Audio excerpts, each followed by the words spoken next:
Hello बच्चों, let's see the question and the question is the position of both an electron and a helium atom is known with 1 nanometer। मतलब question बेटा हमें क्या है कि both electron और helium जो एटम है उन दोनों की पोजीशन जो है ना बेटा वो आपके क्वेश्चन में 1 नैनोमीटर हमारे पास गिवन है।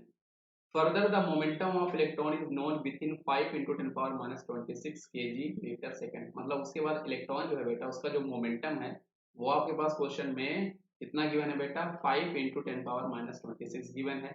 पोजीशन जो है वो इलेक्ट्रॉन और हीलियम एटम दोनों के लिए आपके पास 1 नैनोमीटर गिवन है ना। अब क्वेश्चन में उनसे पूछ रहा है कि minimum uncertainty in the measurement of momentum of the helium atom आपका क्या होगा। तो बेटा इस क्वेश्चन को सॉल्व करने का तरीका क्या है, ये आपको स्टेटमेंट आपको पता होना चाहिए। जो हमारे पास बेटा ये हाइजेनबर्ग, ये पास बेटा हमारे पास जो हाइजेनबर्ग अनसर्टेनिटी आपके पास प्रिंसिपल होता है ना। अनसर्टेनिटी हमारे पास जो बेटा प्रिंसिपल हुआ करता है वो हमें ये बताता है बेटा कि एक्चुअल में product of your uncertainty in the position and momentum जो होता है वो आपका greater than equal to h/4 pi हुआ करता है। तो अकॉर्डिंग टू इनकी स्टेटमेंट से क्या होता है बेटा, आपका डिस्प्लेसमेंट जो होता है और मोमेंटम, इसका जो आपके पास बेटा प्रोडक्ट होता है वो आपका h/4 पाई से ज्यादा हुआ करता है। ये हमें हाइजेनबर्ग ने समझाया था अनसर्टेनिटी प्रिंसिपल में।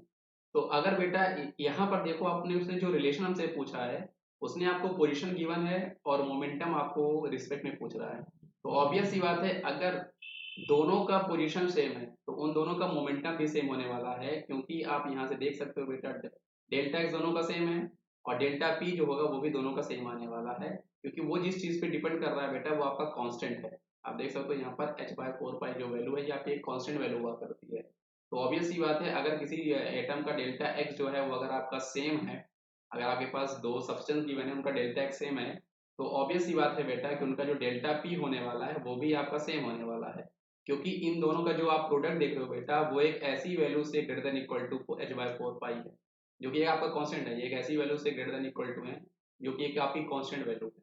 तो आई होप आप इस चीज को समझ पा रहे हो बेटा, आप इस कॉन्सेप्ट को समझ पा रहे हो। इस क्वेश्चन का सही जवाब हमारे पास ऑप्शन नंबर डी ही होने वाला है ना।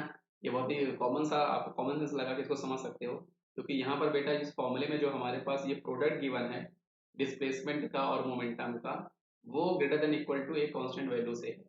तो अगर डेल्टा एक्स इनका सेम है तो इनका डेल्टा पी भी आपका सेम होने वाला है। तो option number D is the correct answer. I hope आपको ये समझ में आया होगा बच्चों। Thank you.